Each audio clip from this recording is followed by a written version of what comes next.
เลยพี่อูตามทันนักเล่นผิดล็อกแต่เล่นคนนักเล่นผิดล็อกแต่เล่นคนนักเล่นผิดล็อกแต่เล่นคนถูกใจ FC พี่เลี้ยงออนไลน์สุดๆเลยนะคะเมื่อวันนี้คุณแม่สมมาเติมเกลให้ตั้งแต่เช้าค่ะทุกคนค่ะ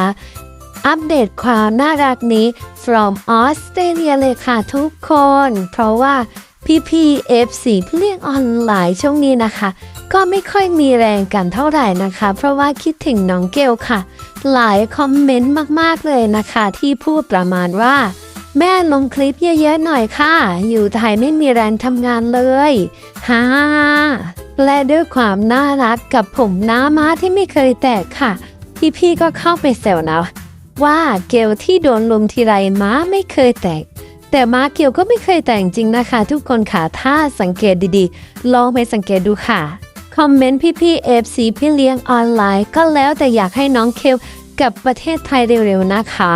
บอกว่าน้องเกลจะกลับไทยกี่โมงคนทางนี้คิดถึงมากน้องประเทศไทยขาดน้องหลายวันแล้วกลับเถอะเกลแล้วก็มีพี่นะคะก็เข้าไปแซวพี่ป.3อยากเล่นคนเดียวฮ่าก็น่าสมัยถึงน้องเกลนั่นเองค่ะ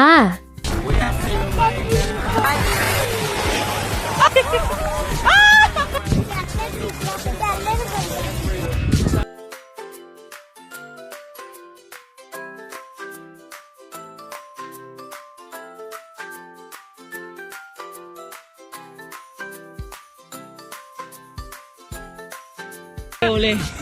พี่อูตามทัน